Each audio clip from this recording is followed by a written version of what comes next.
Hey y'all, I'm Allison Asarch from Nashville, Tennessee. Hey, I'm Sean Fraser from the Ritzy Kids. Hunters, this is Johny from Railmotor. Hey, it's Shane from Blind Season. Hey, it's Rob Stanier, and you can check out my music on all the streaming platforms. Check out my latest music on all the streaming sites. Check out my debut album on all streaming platforms. Check out our new debut album. Check us out on Spotify and Apple Music. And you're listening to our friends, Braggy and Curly. My favorite bands from Australia. My two favourite podcasters, Braggy and Curly. Braggy and Curly. On the Unfiltered and Undiscovered podcast. Shall I get started? Yeah, do that. All right. Hey there, everyone, and welcome to episode 141 of the Unfiltered and Undiscovered podcast. We've got a really, it's a bit of a mystery episode happening tonight because our two co-hosts that you can currently see on the screen, if you're watching this on video, of course, have no idea who our special guests are. It could be, we're both stroking our goatees. What could it be? So of course we've got Rossy in Sydney there, and we've got Braggy in Adelaide. So how are you boys? What's been happening? We had rather a big weekend of footy here. Yeah, with the gather round. Gather round, you people. And it was awesome. Just two games at my home ground. Yeah, two sellouts. And this, because last year was sprung on us a bit. So it was a bit, there was a few complaints about Norwood Oval last year because there wasn't enough people serving beer and there wasn't enough dunnies. But this year we had more, this year we had more time, and I think everything went off without a hitch. And on the Sunday, when Richmond played St Kilda, for the first time, when we first moved there, they used to have the Norwood Parade food and wine event, right? Yeah. Festival. Used to be on, they used to close off the parade, and they brought it back for that Sunday. And they said during the course of the day, they had something like 50, 60,000 people. Wow. Through that street, which is just, I was going to go down. I'm glad I didn't, because it would have been phenomenal. Insane. Yeah. That's insane. Yeah. Yeah. It was a whole day of the thing was shut off. It opened at like 11 and went right through till midnight or whatever. So. You'd go for the food, wouldn't you, Rossy? You wouldn't go for the football, sure. No, you wouldn't go for the footy. No. No need to. There might be some rock bands to see somewhere. No need to in Adelaide. Who was playing in the front bar at Norwood, mate? I don't know. Not me, unfortunately. That would have been would good. have been a good gig.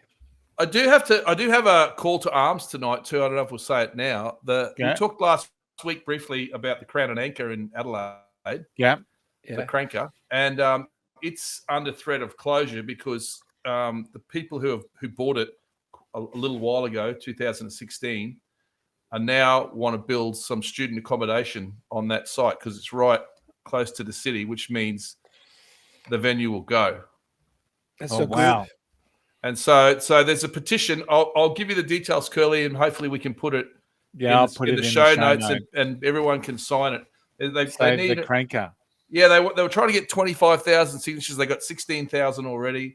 But, so many bands have played. Tex Perkins has played there. Heaps of people have played there and before they were big, It's the same as 1,000 pubs in Sydney, I'm sure Rossy would know. And it's just another one that might go. It's a shame. And they have acts on 6 nights a week, so. I saw Tex Perkins on Friday night, actually. I went and saw there you go. The Beasts in Sydney. Yeah. Wow. Yeah, it was James Baker on drums. Charlie Owen on guitar, Boris Sudovic, and, of course, Kim Salmon as well. It was pretty rocking. Where were they playing, Rossy? They're playing the Metro Theatre in Sydney. Oh, yeah. And it was pretty rocking. Yeah, I'm not the world's biggest Beasts fan, but it was a significant event. James Baker is a fantastic fella, and he's not well. He's liver cancer. He's not well.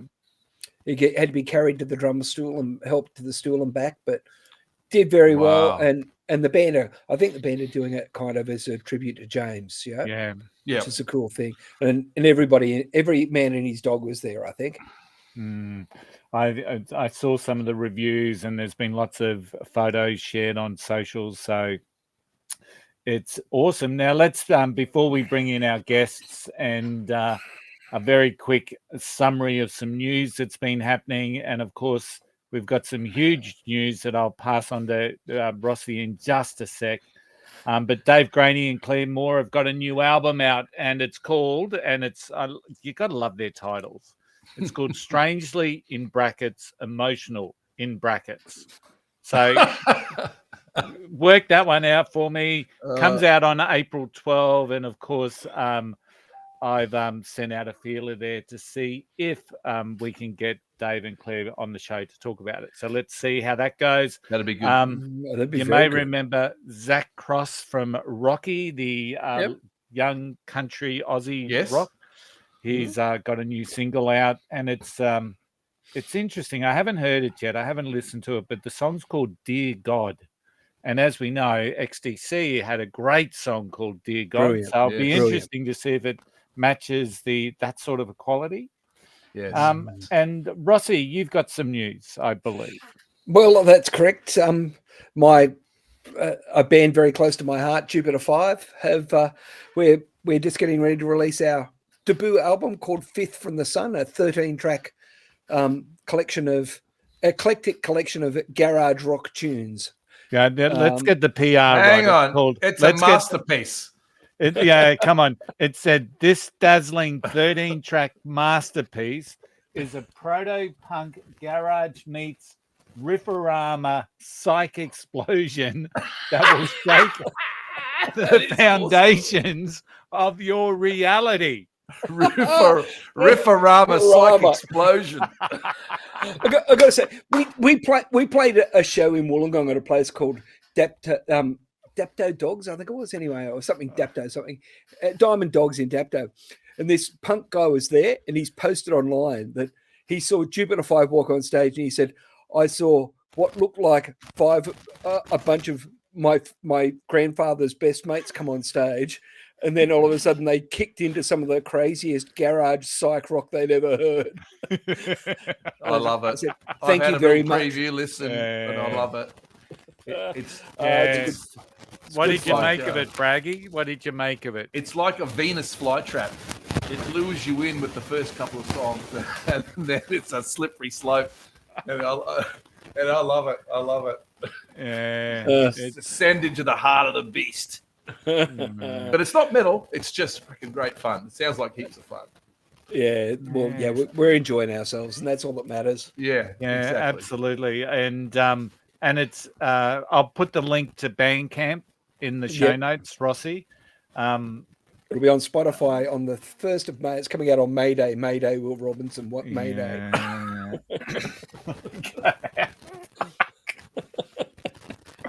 You gotta love it. Hey, before we introduce the special guests, I just want to say how cool is Cool for Cats. I mean, seriously. I mean, Cool for Cats. What a great song. Yeah. Those guys are brilliant. Like, they really are. Yeah.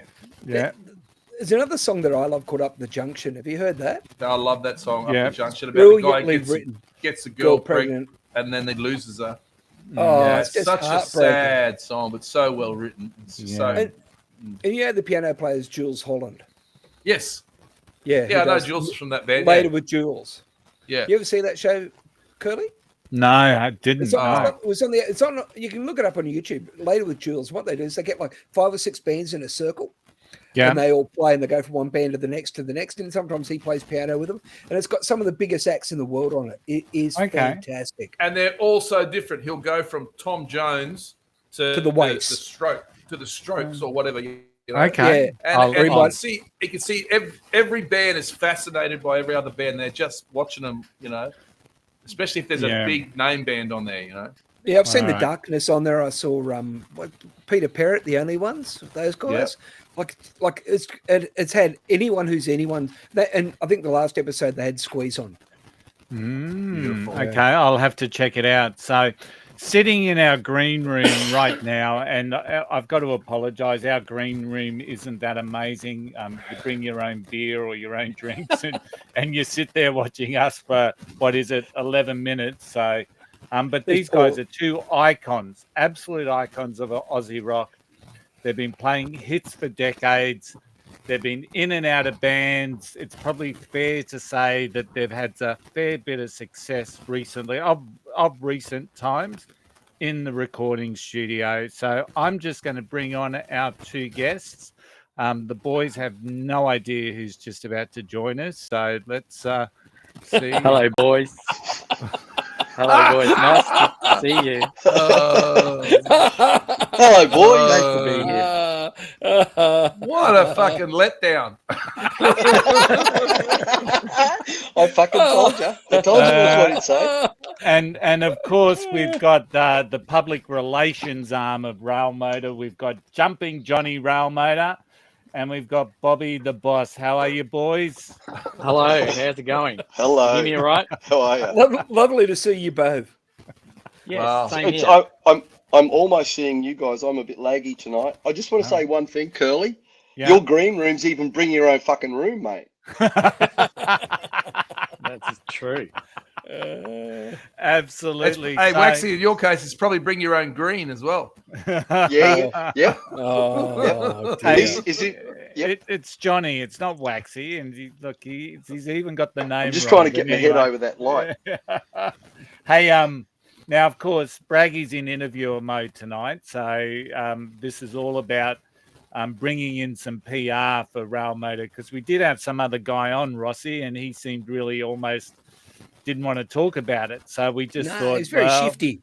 Yeah, very, very shifty. So Braggy, I'll get you to start with the normal question, eh? Oh, the normal question: how did it Yeah. all end? How did it all end for you guys?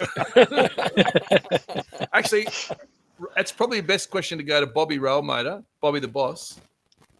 Yeah. Robbie, tell everybody how it all started in the music industry for you. In the music Was it industry. Liberace? Oh no, the very first. My dad wanted me to play piano. Wanted me to learn piano, so we got a piano, and to encourage me, he took me along to my very, very first ever concert at the Theberton Theatre Oh, nice. Still in there. Adelaide. Fairview. Yeah, and Debbie's still there. yeah, and it was Liberace playing, because he thought I'd be inspired by Liberace. Wow. Which I kind of was. But the very first song I ever learned on piano was "Raindrops Keep Falling on My Head," and Was he good? I Was he good? learned to play. Oh, he was actually very good. Yeah, he's a showman. Yeah. But just he's good fingers. I'm not going to touch that. No. I'm not touching that. Oh, I nearly spat that cup of tea. And we've heard from Waxy before with Julio. What was it? Engelbert Humperdinck, wasn't it? Where it all started with you. Oh, my father. That's all he'd listen to. Engelbert Humperdinck. And then I remember seeing Shirley Strawn on stage, and I thought, I want to do what he does. I haven't got there yet, but I've played in a lot of pubs around the place. Well, two icons of Aussie rock. How good was Shirley? Yeah. Yeah. How That good was Skyhook? Seriously, I mean, Yeah. and Yeah. I was devastated when he died. That Greg Michael McCain- Gudinski Gudinski. special was on last night, and just to take a punt on Skyhooks at that particular time is what ultimately saved Mushroom in the early days. But then to see early Split Ends was just mind-boggling. So backing it up with something even more crazier. So We've been going through that Split Ends back catalogue around here, and that early stuff was all the look was all based on Mad Magazine. There was a guy called Don Martin who did cartoons, and that's how Noel Crombie did the hair out of that. Yeah.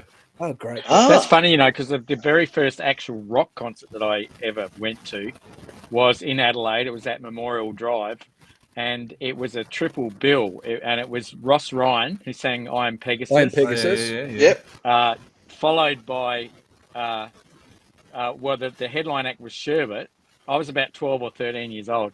And the headline act was Sherbet. And the act in between that came on before to support Sherbet was Skyhooks.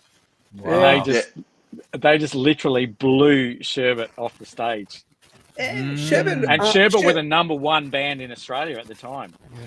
Sherbet were a I bad saw rock that and roll tour too, band, Bob. didn't Oh, did you? It was a good one, hey? Oh, it was great. Great tour. Yeah, They came up to the Dean Park Sound Show. They wrote so many songs about Australia, well, in Melbourne, I guess, especially. Sometimes when I'm doing the quiz things, even today, I was thinking about maybe I could do a quick question about, what songs about suburbs in Sydney. And then if you look at Skyhawks, though, they've read, there's a song called Carlton. There's a song called Baldwin Calling. Yeah, that's a great song. All their songs are about freaking Lygon Street Limbo. Lygon Street Limbo there. Yeah, and I remember that, when I had the album Living in the 70s, and it was just, it's like I had to shut the bedroom door and not let mum and dad hear because there was this really risque song on it called You Just Like Me Because I'm Good in Bed, Yes, and it's like, right. oh my God, how could anyone actually sing that out loud, Yeah, That was the first song Double J played. Oh, was it? Was it? Yeah, in Was it Sydney, really? Yeah, because those songs were banned, and so Double J came out of the box playing Skyhawks because no one was allowed to play it. Yeah. And It's also it's also a very sad song to sing to yourself. Oh, what was the song? What was the song about the Twisties? That was on the Munchie. album? Oh, Smart. Smart. Yeah. Smart, that's it. Yeah, Yeah. that was great. Red But Simon. I think that's a bit of an oxymoron, isn't it? Like Yeah. self-masturbation, doesn't that kind of cancel things out? Yeah. All right, let's talk a little bit about I guess we're getting Railmotor. the explicit tag on this week, are we? Yeah, I'm sorry. I didn't know there was that's an all right. explicit tag. We can do whatever we want. Hey, Jumping Johny, mate. Jumping Johny, how are you? Johnny Railmotor. Tell us a little bit about how many bands have you been in throughout your career, I guess, and why is now Railmotor so important to you? Oh, geez. So, I was in a band with Tave, and that was the first band I was ever in. Then when that band ended, I was in another one with our guitarist Bruce Fisher, so that was 2, and then I was in another 4 or 5 in Brisbane, so that's about 6, and then a couple of duo combos, a couple of trio combos. Always had a desire to get back playing with my original band, and then Tave and I reconnected a few years ago thanks to social media, and well, Railmotor's important to me now because Tave's the guy I started playing music with, so it's a nice way to end things if they were to end playing with him. We're not going. Well, I'm not going nowhere. I know, but I'm just saying that's why I'm here. That's why Railmotor is so important to me. Are you saying that because Jimmy and Robbie are getting old? No, I'm saying that because I do stupid things. Oh, yeah. Well, So where could you go that's from good Adelaide, Braggy? We could come up to here. Yeah. I will be there soon. Next week I'll be there. I know. Can't wait. Can't wait. And I won't have to wear this anymore. It'll be great. What about you, Bobby? What's you're a bit more of the Billy Joel piano man, aren't you? If I remember rightly. Yeah, what, playing live? Yeah.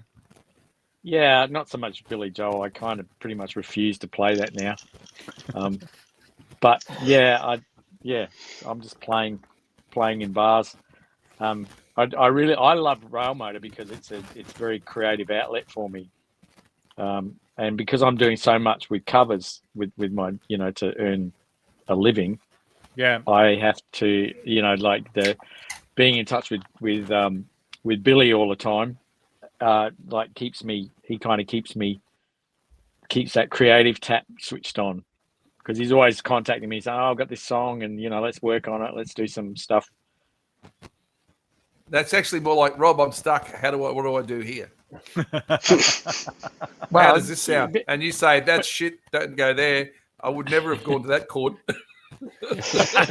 Yeah, but it keeps me creative. Yeah. If you want to get there, you wouldn't have started here. Yeah, that's right. Okay. So who else is in the band, Bobby? Walk us through the band members. Of course, we've got you and Jumpin, Johny. You're the boss. Why you call Bobby the boss? I don't know. Because I wasn't allowed to put Fura on the film. Otherwise, it would get taken down. Yeah, that dog in the film clip is a German sausage dog called Otto. Yeah, of course it is.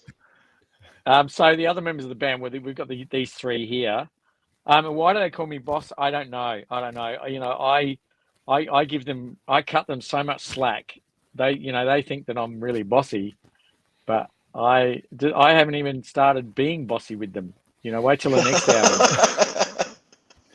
I think he's called the boss because he just keeps us on track. Okay. We'd be off. Well, Waxy and yeah, I look, got these guys are. we would get nothing done. We'd have a fucking ball, but we'd get nothing done. Yeah. These guys are more. They're more sort of got the creative side of their brain just is switched on all the time. So they're you know almost 80 OS. So that's just. Whereas I can stick my brain into patterns and lists and keeping things on track. So I know what needs to be done to get to the end product. Whereas these guys, Tate will he'll be in the middle of a guitar take and think, how this is a good idea for a song that I'm going to write in 3 weeks' time. And then start playing it. There's a time and a place for everything, mate. But you are very creative with your recording techniques, Rob. Yeah. I've always, ever since I was tiny, you know, like a 3-year-old, I've always wanted to know how things work.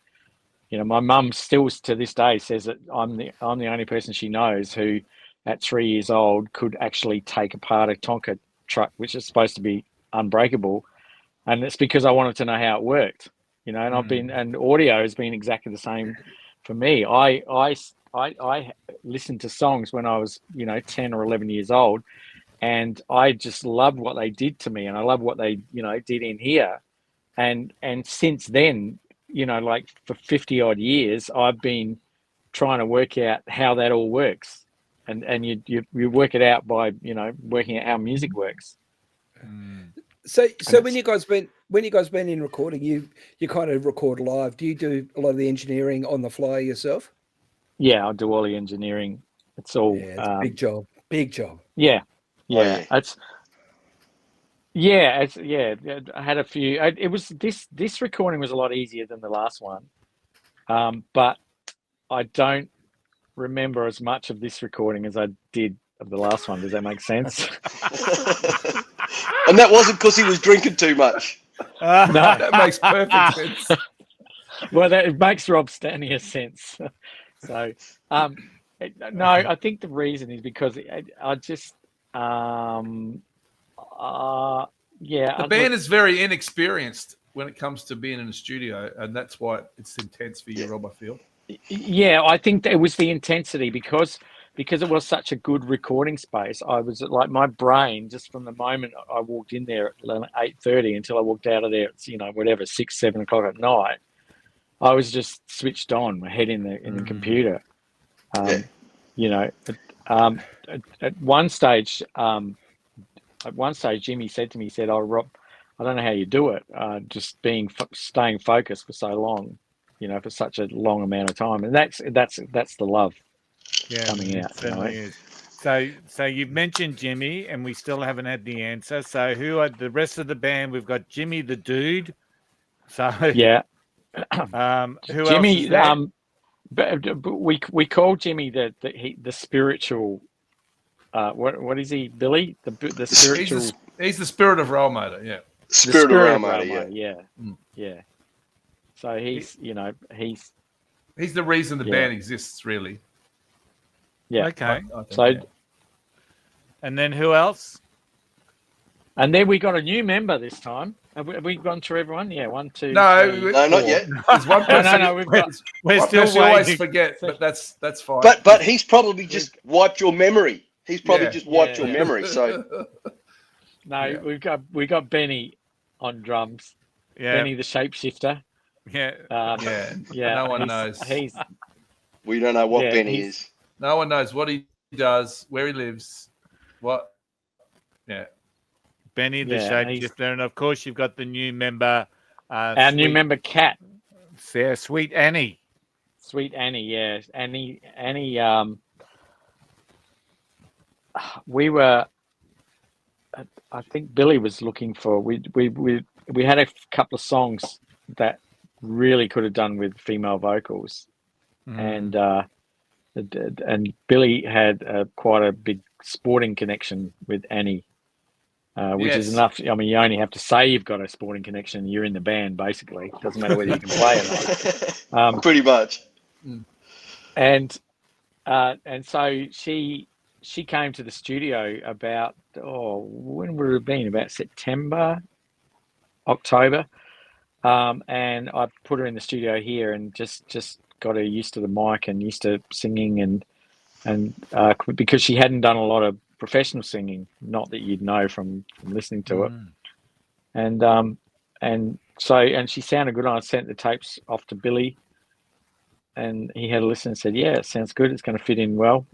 And it was his idea to put her in. But once we actually had a listen, we thought, we think it's going to work. And then she came along. She just instantly became one of the boys. Yeah. Yeah, it was fitted fantastic. straight in. Maybe having Andy Yeah. there was another reason why this recording went much better than the last one. Because we were On your our best behaviour. Yeah. It's being on exactly, your best Rossy. behaviour and having someone constantly feeding you lollies and biscuits all day. Yes. long, She did a fabulous job of that. She sure did. Now, I've got a Great. message from Annie too. Yeah. She said she's sorry that she missed this. She would have loved to have been on.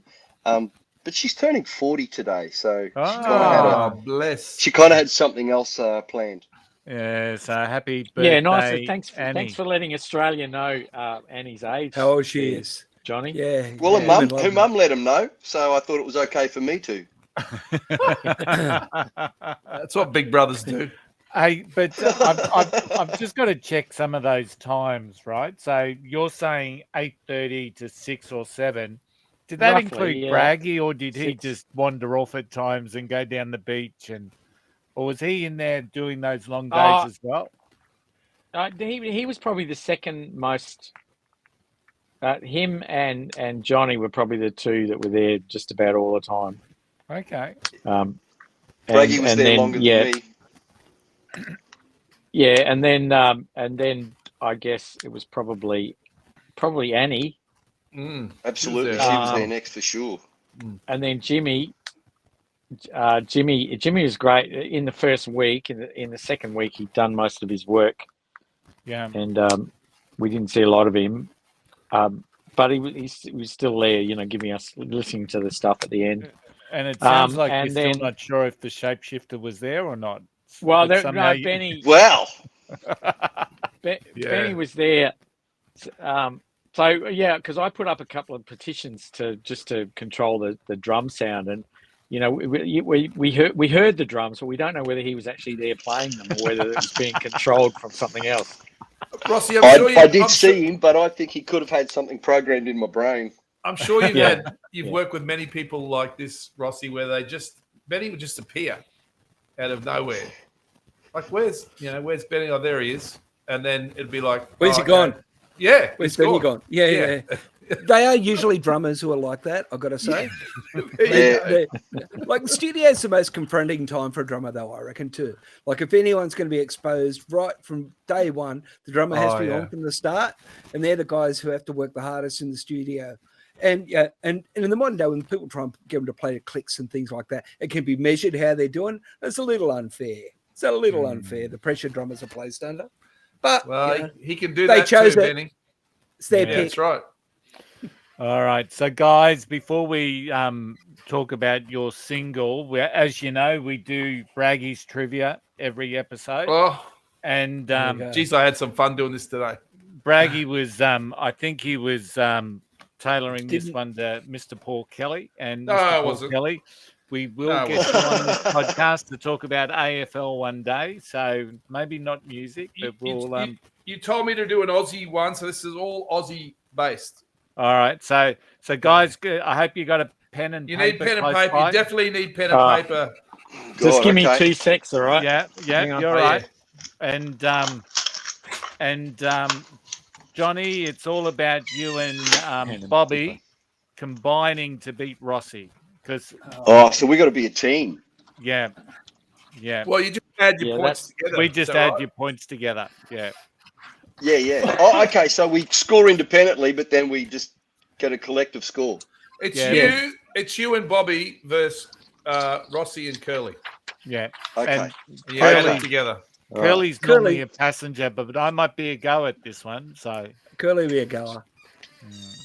I can't wait to tell you my new. I told Curly I'll tell these guys after. I've come up with a new section. But you know that when you were telling me that, we had Bobby in they the were green listening. room and he was watching it, listening that. So That's right. but Oh well. that's all good. All right, Braggy's trivia. Let's go. Okay, there's 4 questions. Each question has got 5 parts to it, so 5 points each. So it's out of 20. Okay. The first section is called Front Women. Oh. So I'm going to say the front women, and you have to write down what band that they fronted. Okay. Or still front. Adelita Syerson. Jesus. No one knows Adelita? I'm sure Rossy will. Susie DiMarchi.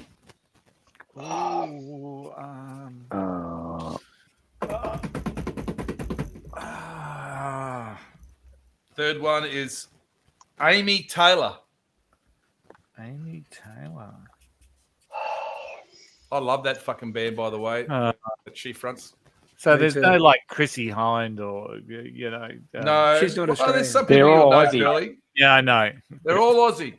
I know. Fourth one is Deborah Conway. Is that more of your liking? Yeah. Yep. Got that one. And the last one is Ella Hooper. Yeah. I knew you were going to say her for some reason. Yeah, well, Yeah. it was a toss-up between her and someone else. So Susie is Adelita got that one. Syerson, Susie DiMarchi, Amy Taylor, Deborah Conway, and Ella Hooper. Yeah. Put the bands that they fronted. Gotcha. I might Okay. have got 3 of them. Now, I'm going to read out 5 bands. You need to write them down. And then I'm going to read out the names that they were called before they were called that band. So you have to think this is about what bands were first called themselves, and then they went, no, that's shit. We're going to change our name. Okay. Gotcha. So these are the 4 bands, 5 bands. The Avalanches, Something for Kate, Midnight Oil, Crowded House, and Daddy Cool. All right? That's the 5 bands. And now I'm going to read out, and you have to maybe draw lines or write them down next to who you think they were. Okay? Yeah. Can you First read them one- out again? The Avalanches, Yeah. Something for Kate, Yeah. Midnight Oil, Crowded House, and Daddy Cool. Okay. Okay. You ready? Yep. Yeah. The Malanes, I knew that one. That's the only one I know. Fish of the Day,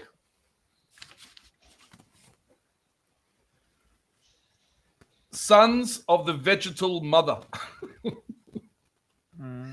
You wonder why you change. Swampy Moose. Oh my God. Swampy Moose, spelled SCHWAMPY Moose. And Whoops Down Syndrome. Oh, Okay. Okay, you got that, boys? Yep. No. Three Yeah. guesses. It's never going to be easy. Okay, this is my new my new section. And this section is misheard James Rain's lyrics. Okay.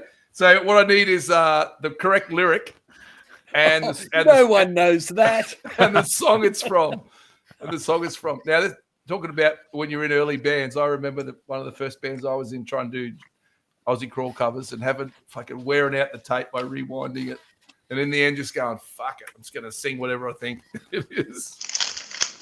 Okay, you ready? Yep. So I'm going to read the misheard lyric, and you have to write the correct lyric and the song, if you can. Yep. Beautiful people, they got a rubber politician in their duffel bag.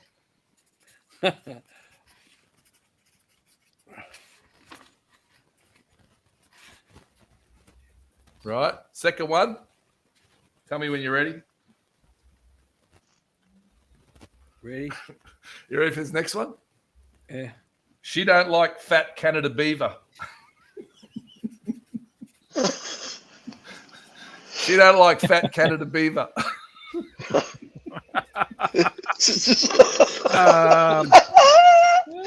Okay. The third one. Oh, werewolf! I could wear anything. Oh, Oh, werewolf! I could wear anything. Oh, okay. Far out. I'm struggling here. Okay. The fourth one. This could be my favourite. Bang, sister, bong saver. Love, we're going high. Yeah, got Bang, nothing there. sister, bong saver. Love, we're going high. Yeah. And the My last God. one. And the last one is, oh no, not Julian. They just make me laugh. Oh, fucking hell. That surprises me. I reckon I've got a. I've only more written, of that than I thought. written one answer down. I won't be able to read it back. All Laughing right. too hard. Last is the famous cryptic band names. yep. Our go. favourite. I've been watching about the last 4 episodes, and out of 4 episodes, I think I've got got none? 1 or 2. I started off really well. I'm just I'm tanking now. Cryptic isn't my thing. Okay. First one is Wyndham's Aliens. Windham. Wyndham's Aliens.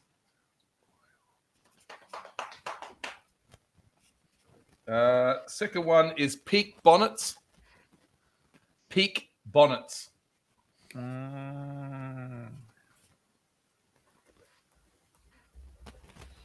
Third one is Unhinged Hinges. Unhinged. Hinges. Unhinged. Oh, fuck.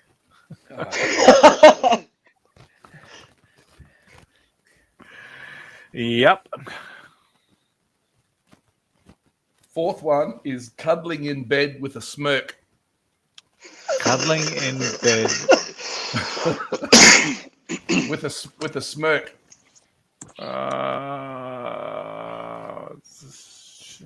you going, Bobby? No, not No, good. no good. How you going, I told Rossy? you. He's killing me. And the last one is McConaughey's End. McConaughey's End. McConaughey.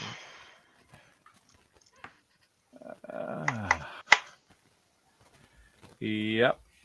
Oh, yeah, I do have that one.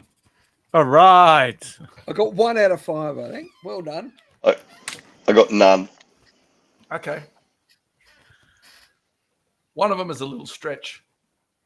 One of them is a bit of a stretch, but I think they're all a bit of a stretch. no. All right. Okay. Front women. You ready for the answers? Yep, go for Yep. it. People listening. Adelita Sison is the lead singer for Magic Dirt. Oh, okay. Sounds like Rossy. You got that? Yep. I would have thought you would. Susie DiMarchi is lead singer of the Baby Animals. Yes. Yep. Amy Taylor is the lead singer of Amel and the Emma and Sniffers. Sniffers. Oh, fuck. Have you seen them guys? They're awesome. They are. Yeah. Deborah Conway was Do Re Mi. Awesome. And Ella Hooper is from Killing Heidi. Got it. See, I Good knew start, who Rossy. the Deborah Conway and Ella Hooper were, but I just their bands, takes me. My brain works a lot slower now than it used to. Yeah. and Magic Dirt and Amel and the Sniffers are fairly new bands. You kind of wouldn't know them unless you do this podcast where you get to listen to stuff like that. Yeah. Oh, Magic Dirt, maybe not, but okay. Sniffers. Yeah. Okay. Whoops, Down syndrome was the Avalanches before they were the Avalanches. Really? Yeah. Yep. I got that one.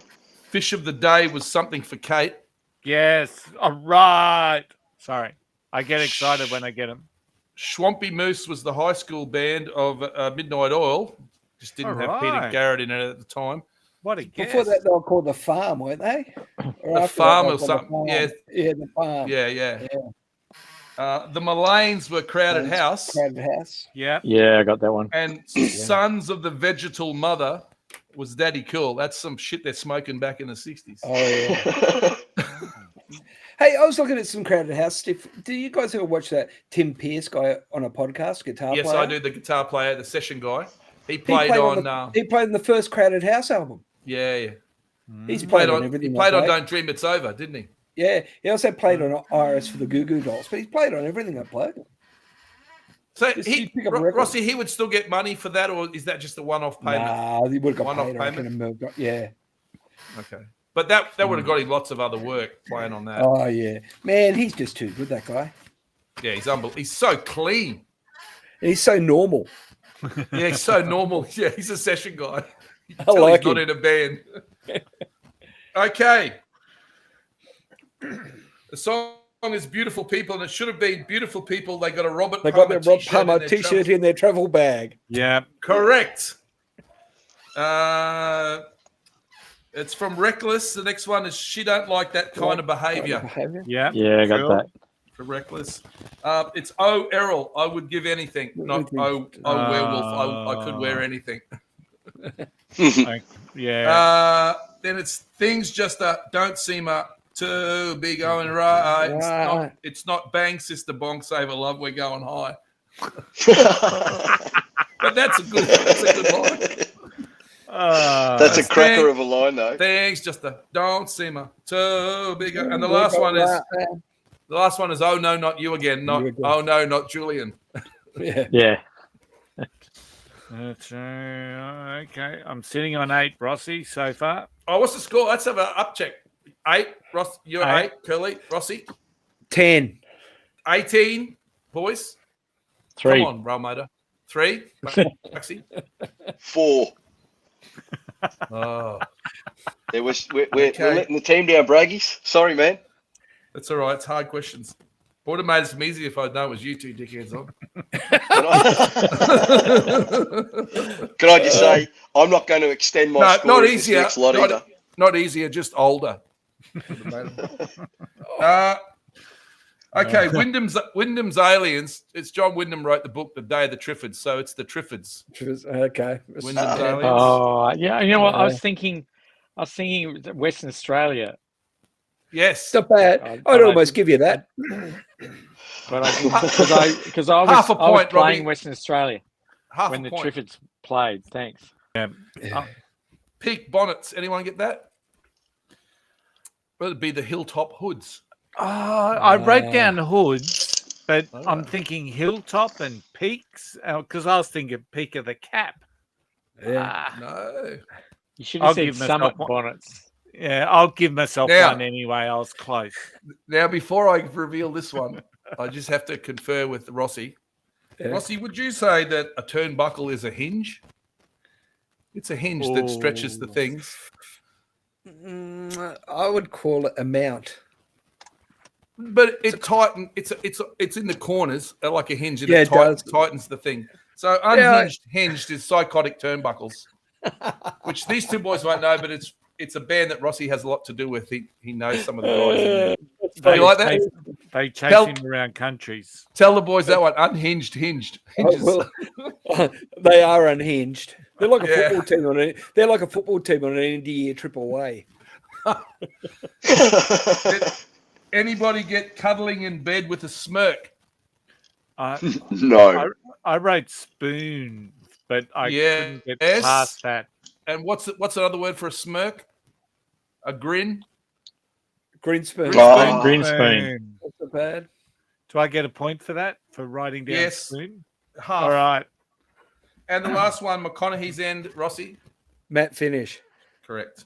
Oh, that's the only one I got. Thank you, boys. Now, remind me, I do have a James Rain story for you later, Curly. Oh, okay. yes. Okay, no worries. So I got 10. Nice Oh, work. Jesus.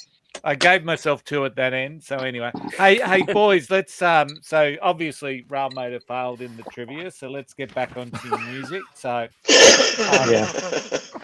So boys, you've had a single that was just released recently. So you've been in the studio, you've pumped out the first single. It's called "There's a Light."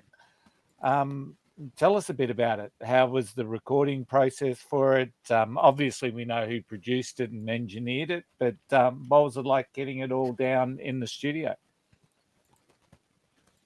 I think it's Bobby question. Oh, well, it was actually the first song we tracked, very first song. And it just was such a good groove. And I think it was maybe take 2 of that. Johnny had to remember it. So, yeah, but the boys were really, they were,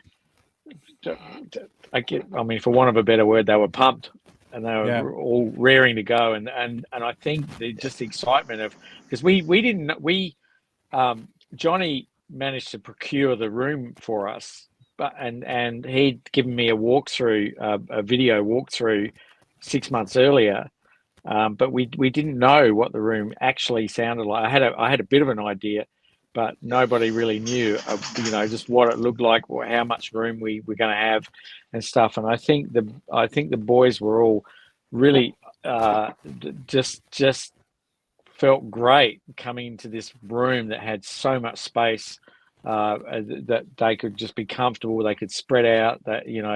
And once we got set up, we just went for it, and that was the first song, and it just sounded great. We listened back and said, "Yeah, we're really happy."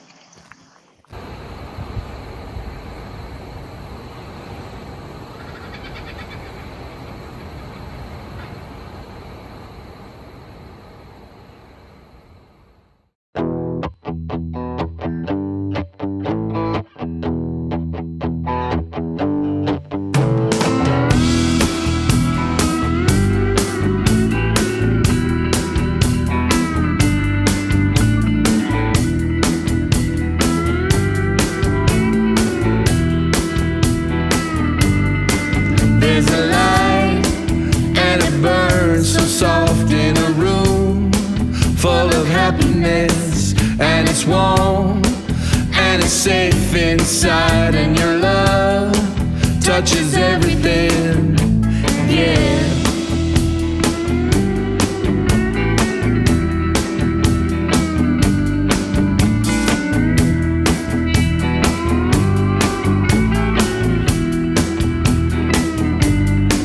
There's a heart and it beats for you in a world filled with loneliness, and it's bruised and it's broken down, but it shines when you come around.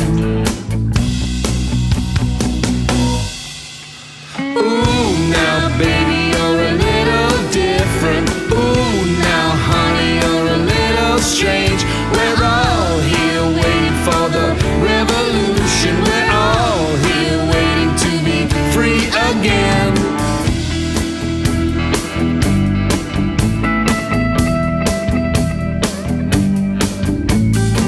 You can move nothing's out of fashion. You can jump, you don't need no parachute. We're all here to catch you.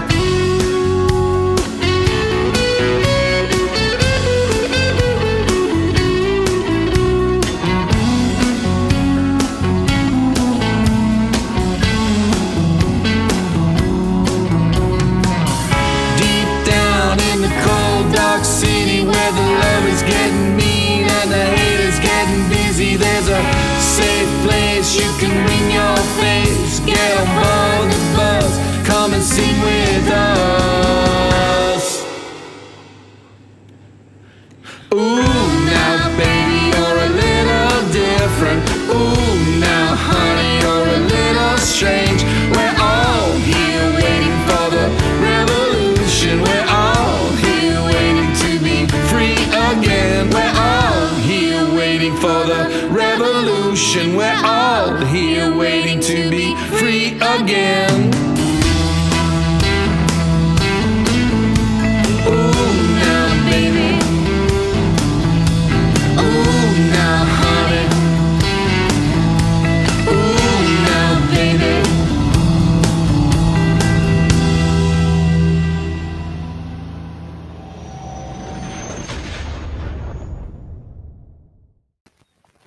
So I think that's why that's got such a good feel to it. Originally, Yeah, and we hadn't played. Sorry. Annie wasn't singing on that, but Annie had learnt the words to every song just in case she was going to be called upon to sing something. Oh wow! Yeah. And so, yeah, that's how So convinced she was. So she's professional as opposed to. Well, if you call putting the putting the song on and singing along while your vacuum cleaner's screaming away in the background, then yeah, she's very professional while she was rehearsing. But Yeah. she sang a lot. So some, as you know, Rossy, sometimes when you laying the beds down, the tracking, it's hard to you want to focus on your playing and you don't want to sing. You want to do the singing after, so you focus on the groove. And so Annie would sing along to keep so we knew where we were. Doing your guide vocal. Yeah, Yeah, she do guide vocal. Yeah. We wanted to keep it as live. We wanted to keep it as live as possible because it's one of the things that of the last recording that we felt was a little bit obvious. Well, not obvious. It was obvious to us that was kind of recording bits. So we thought we'll try and get as much down as we can because it was such a small room for the last recording.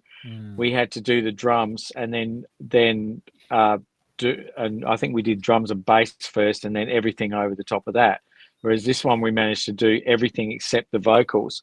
So because it was pretty loud with the drums and the guitars and stuff, Annie, and that's why she actually learnt all the songs because Billy and I discussed it beforehand. And he said, look, I'd really love to be able to just concentrate 100% on what I'm playing. So why don't we get Annie to learn the songs and she can just basically, because I originally was going to just put her in their cans. And so that like Billy just said, so that they could keep know where they're at in the song. And she sounded, that song was, like I said, it was the first one and it sounded really good. And I just had this thought that it might sound good with two voices on it.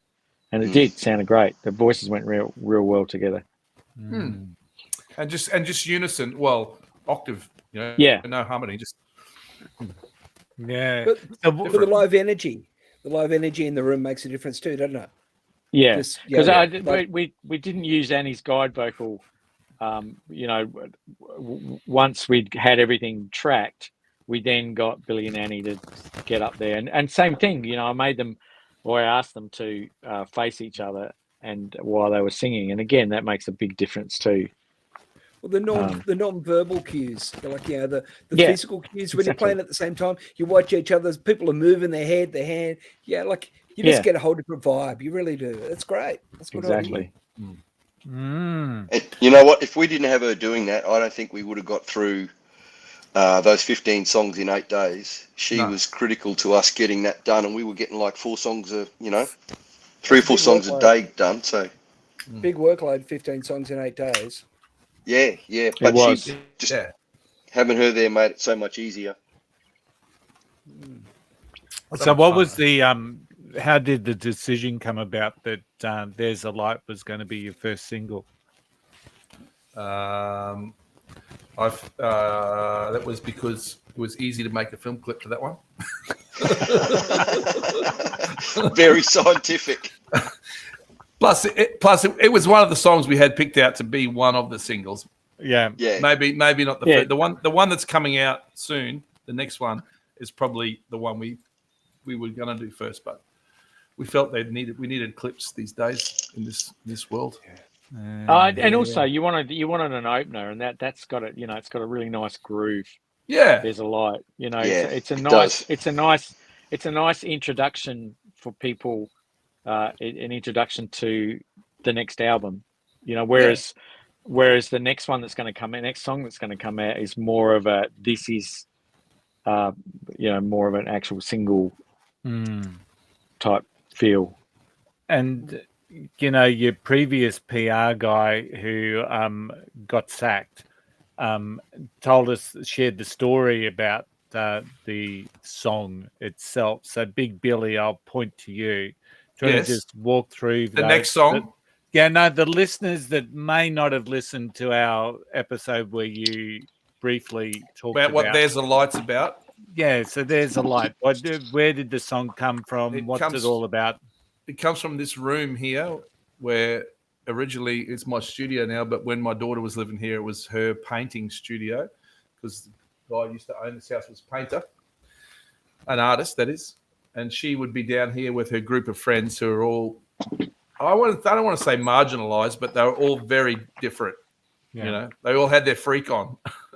Yeah.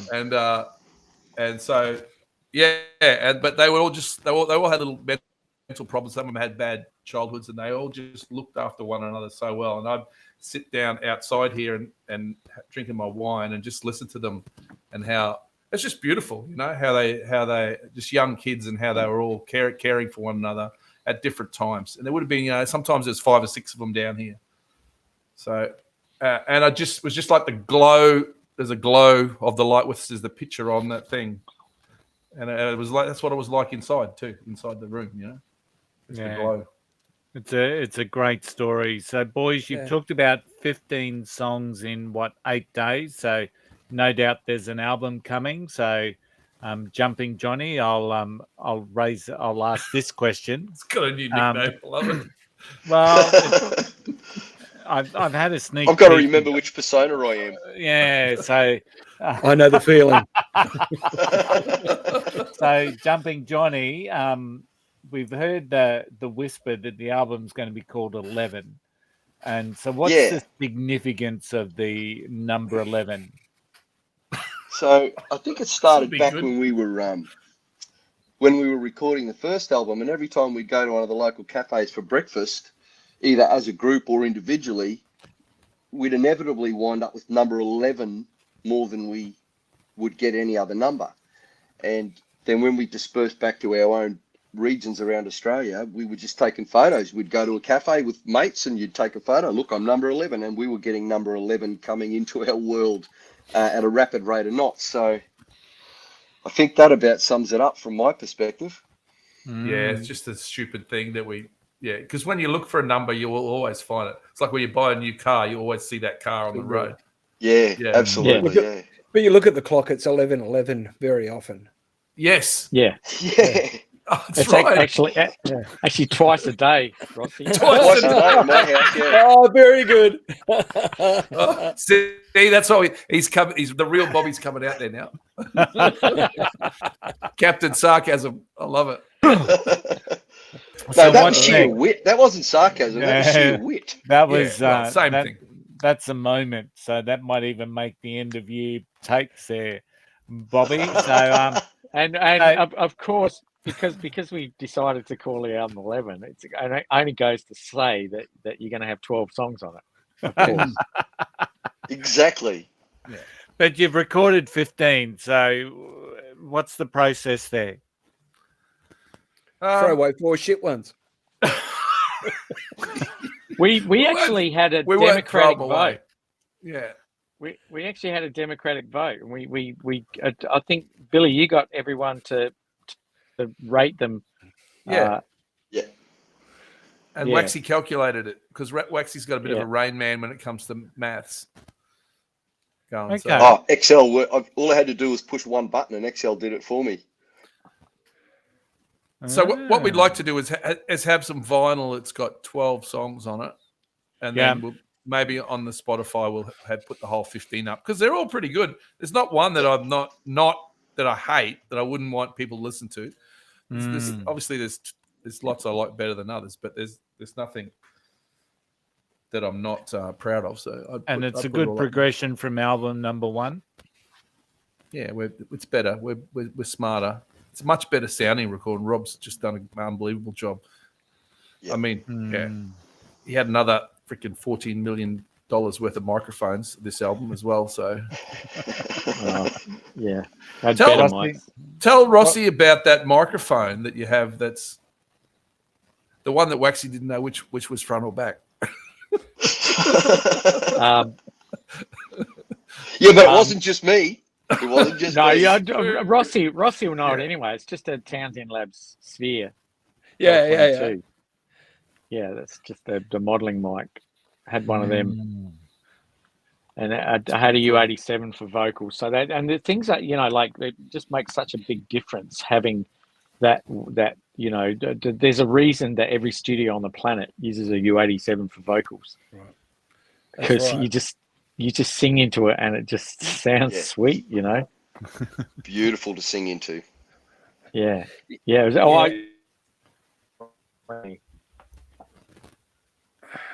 Whoop.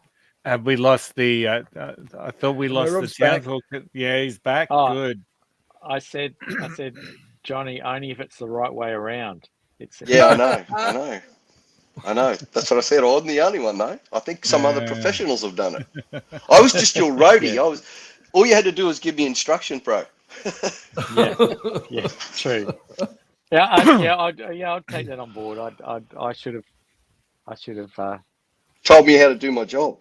Yeah, you should have been better. All right. So bad brief gets you a bad result. Yeah, all the time. Hey, absolutely. Rossy, bad tradesman always blames his tools. Yeah, now, Rossy, yeah, but I'm not blaming the tools. I'm blaming the worker. Well, I was the tool. All right. So, Rossy, I've got to share a conversation that I just had this week with one of the members of Railmotor who are looking to launch their very next single. And the reason why I said, gee, that's a bit quick, isn't it? And he said, well, Railmotors isn't getting any younger. We're not pocket watch. So the theory is we'll release a single and then 2 weeks later we'll release the next one because they may not be around to see the end of the album. Is that the theory? So when you get to our age as well, you can't remember the songs you heard 2 weeks ago. I can't remember them, I tell you. It'll be it's going to come out next Friday. Yeah. Okay. So it'll be 3 weeks, won't it? On the 19th. So tell us. Yeah, on the 19th. Do we want to do an exclusive? Or? You want to know the coolest thing about this song? It's in E, and that's it. It's one chord. Ah. So, and that's because you're going. Even you can play it, Curly. Yeah. Yeah. No. On your banjo. Yeah. No, seriously, you could. You can play on the banjo, because it's just one. You can play one note all the way through, and it'll fit. Okay. That's once again, I've had a sneak peek of the video and the song, and can I tell you, I didn't know how you got Papa Smurf in there, but you did. So I'm a little bit worried about his dancing technique, but and jumping Johny on the beach with his dog, that's cool. And I'm not quite sure what bloody Bobby was doing on the floor with his dog, but anyway. It was. It's a fun video, boys. So well done. Thank you. Thank you. Thank you very much. And when does the album come out? I've got to ask the question. I know Braggy's now sort of popping the singles out on a regular basis because that's what everyone does. So when is the We don't know. expected date for the whole album? I don't know. Okay. I don't know. Well, I'm only thinking this next one and the one after. There's going to be 3 because I'm following Rossy's regime. It's just a bit faster. But Rossy. It's not the pocket watch. It's not the 18-year-old, 17-year-old time zone. It's the 60-year-old time zone. It's a bit quicker. But Jupiter 5's put out an album, right? So it's cool too. Yeah, it's very cool. There's 13 tracks in one hit, and there. Look, it nearly killed me getting that over the line. I assure you. And Bobby will understand what I mean. When you're the grown up in the band who has to do all the monkey work, and all the all the decisions and all the stuff that people don't see, it's just so much like hard work. Braggy and I are glad we've got a grown up in the band.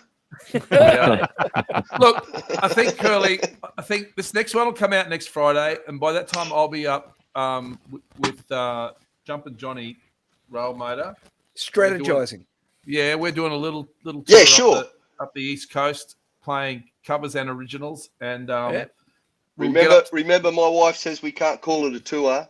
We're just two old blokes driving up the coast to play some gigs. We can't call it a tour. Okay, and then we'll get up once we get up there with Bobby, and there's 3 Railmotors, and Annie will be there as well. 4 Railmotors in the one spot. Then we can make some decisions on when the album will come out. Just to be clear, how many shows are you doing?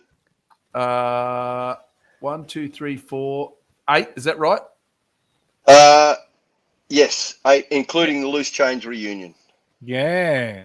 Well, then, therefore, that would constitute a tour, I'd suspect. Thank you, Rossy. Thank you, Rossy. I need to introduce you to my wife one day. You tell Fiona that. So you tell her that. I've tried to explain it to her rationally. All right. So before we start to wind down, obviously there is a Loose Change reunion, which you just mentioned. What's all that about? Is who's Loose Change and where are you playing? So Loose Change is the very first band I was in with Tave, and when I left Townsville to head to Brisbane to become a rock star, and then all my hair fell out, so that didn't happen. I had to get a real job, and I've just kept playing music all the way through there, and I just always had this dream and desire to be able to get back and play music with these guys, and here we are. We're now able to do it. We're playing 2 sets at the Herbert Hotel on May the 4th, and with the Shots, who were another band up in Townsville during the 80s who were playing everywhere, and it was a great time to be playing live music in Townsville back then. So we get a chance to do it all again, and it's awesome that this wasn't planned when Tave and I had organised to head up the coast. It just happened by a series of events where Bruce Fisher, our lead guitarist, went down and spent time with Tave, and then come and spent some time with me, and we started talking, and before you know it, we were all going to be in Townsville at the same time. So we just kind of put it out there, and it happened. Yeah, I think you'll find Benny's probably got a lot to do with that. You think so? Made it. Yeah, I think he probably made it. He talked to the, Benny is the universe. Yeah, Benny is the universe. And we're looking forward to going up and staying at Chateau Bobby Railmotors. It's absolutely beautiful view of Garbutt there. And, no. You look over his fence, you don't even know you're in Garbutt. Curly, it's just so funny hearing them say that, because when they come to stay with me, they've just sealed their fate, because I'm now not going to let them back in the house unless they've spent at least 5 minutes in the ice bath. Okay. I'll give it a crack. All right. So guys, awesome, and thanks for joining us tonight. Before we go, it's I've got to remind Rossy there is a James Rain story for your backstage story tonight. Be careful. Okay, look, I was doing a run of shows with him, and I was a PA rigger, so I didn't really have much to do with him. But I was taken back and introduced to him, and and He wasn't my kind of guy, but it's all right. Yeah, not everyone is. I don't think he's many people's guy. Yeah. So yeah, I've been introduced to him and go, James, this is Peter. He's your PA rigger. I'll go, pleased to meet you, Mr. Rain. And he goes, you can call me James. I said, that's fine, Mr. Rain. Anyway, we've gone out. I'm just the PA rigger, right? And I'm in charge of making sure the amp racks are all running and the PA is not falling over, right? And so I'm standing next to the fallback guy, and James is having a bad night with his fallback. Like, he's sooking. Like, yeah, he is whinging. He's carrying on. He's behaving like a bit of a sook, actually. But anyway, he's run over and he said to the fallback guy, I can't hear a thing we're saying. Can't hear a thing I'm saying. We're all sniggering. Of course you can't. Whoever can. And so he's gone out, he's singing, and he's wearing a pair of Doc Martens, and he's driven the foot through the grill of a JBL wedge. Bang, bang. Driven the wedge right into the driver of the 12-inch speaker, because that's going to fix it. If you can't hear your fallback, driving your foot through the speaker is going to make it better. So absolutely. So that was the fallback guys last night. He got sacked. I took over fallback after that, and he became the PA rigger. But James was wow. Yeah.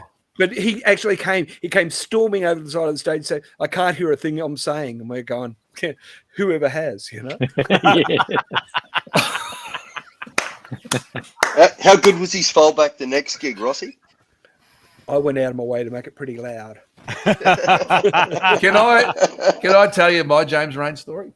Yeah. Go for it. Actually, it should be actually my wife that tells it. My wife was working for the Townsville City Council when we had an Australia Day show there, and it was supposed to be in the park, one of the parks somewhere, I can't remember exactly, and we had James Rain, Renee Gayer, and Joe Camilleri, right? He's a good bloke. with a 3X, yeah.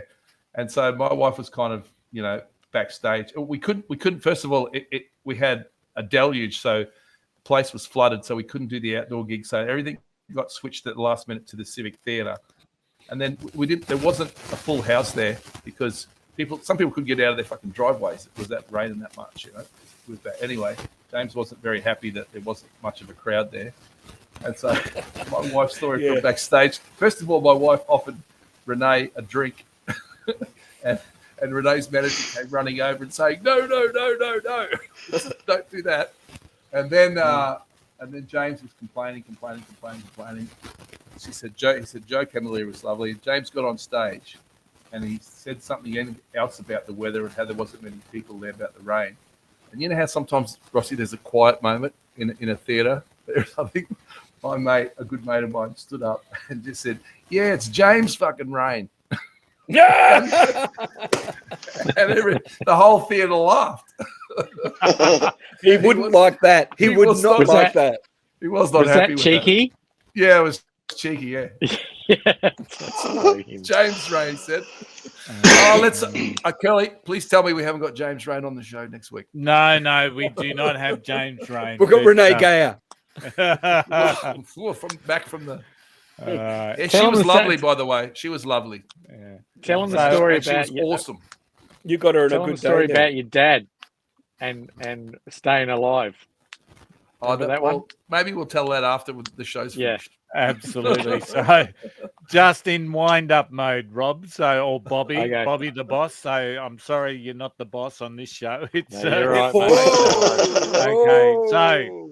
So once again, a big shout out to Johny and Bobby from Railmotor. I think hopefully our listeners have got a little bit more about what Railmotor is all about, what the single is all about, and looking forward to the next one. Next week, Rossy doesn't know this yet, but we're going to have a break. So we've got there might be an episode come out. I don't know, but we were due to be talking to Josie next Wednesday, but she's requested to do that on the 24th. So, and with Braggy up there with the boys, and I have a opportunity for a young lady from Adelaide who's coming into town on the same week, and unfortunately Wednesday night's the only time we can do dinner. So Rossy, you can have a week off, enjoy yourself. Take a take a sabbatical, do some meditation. I know what you're like. When are we doing the Jupiter? When are we doing the Jupiter 5? That we need to talk to get the boys from Jupiter 5 on, and so we'll talk to Rossy after the show. So if you've enjoyed this episode, please like and subscribe. We're on YouTube, Facebook, TikTok. We've got a website, Unfiltered, Undiscovered. The new song from Railmotor has been added to the Spotify playlist for Undiscovered and Unfiltered, and so will their new one. Lyrics from the playlist. Now, this is one of the very first bands that we spoke to, actually the very first international band that we spoke to. Braggy will remember Shane from Blind Season, the song Empty Summer. And once again, remember, Braggy, these lyrics were all in the dungeon during COVID. We need to get him back on, see what he's doing. Yeah, but the lyric is, the fear is so profound, it can't be where I'm bound, what's lost but can't be found. That's a fantastic lyric. Thanks, everyone, for tuning in. Thanks again to the boys from Railmotor. And we will see everyone, if not next week, the week after. Thanks for tuning. Bye. I'm feeling an empty summer.